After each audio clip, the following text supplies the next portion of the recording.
Don't জাজ a book by its cover, but কিছু কিছু সময় কোনো বইকে অবশ্যই কাভারের ভিত্তিতে জাজ করা উচিত। আবার দেখা যায় যে জাজ না করলেও অনেক সময় বইটা অনেক ভালো হয়ে যায়। তবে কিছু ক্ষেত্রে এর ব্যতিক্রম ঘটে থাকে, তেমনি কি ব্যতিক্রম ঘটা বই নিয়েই কথা বলবো।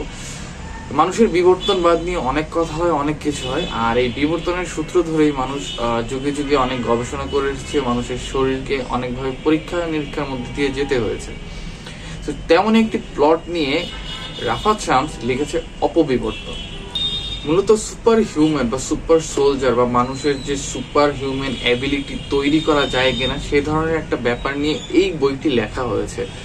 আর লেখক এখানে দারুণ একটি প্লট নিয়েছেন এবং বাংলাদেশের প্রেক্ষাপটে এই প্লটটিকে সাজানোর চেষ্টা করে। লেখককে এর জন্য সাধুবাদ জানাতেই হয়। তবে আমার মনে হয়েছে এক্সিকিউশন কিছুটা দুর্বল এবং প্লট সাব প্লট মিলিয়ে বইটি আসলে দারুণ হতে গিয়েও কিন্তু হয়ে ওঠেনি।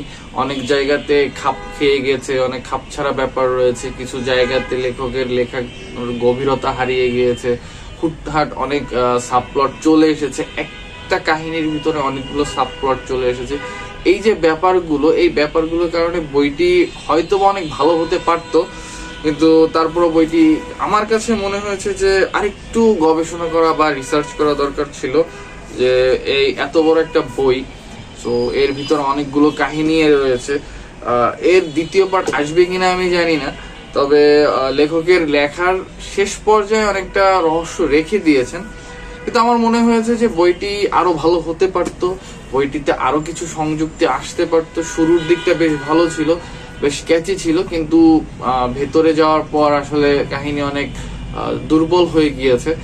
সো আমার মনে হয় যে যারা বইটি পড়তে চান, এটা ওয়ান টাইম রিড হিসেবে বেশ ভালো একটা বই। লেখকের লেখায় বেশ ভালো গতি আছে, কিন্তু আমার মনে হয়েছে যে বইটা আসলে অতটা বেশিও ভালো না। আর আমি আমার রিভিউতে বলে দিয়েছি যে কোথায় কোথায় প্রবলেম ছিল। যারা পড়তে চান তারা আমার পেজে দেখতে পাবেন, রিভিউটি দেওয়া আছে। আর আজ এই পর্যন্তই। সবাই ভালো থাকুন, সুস্থ থাকুন, আর অবশ্যই অবশ্যই বইয়ের সাথে থাকুন।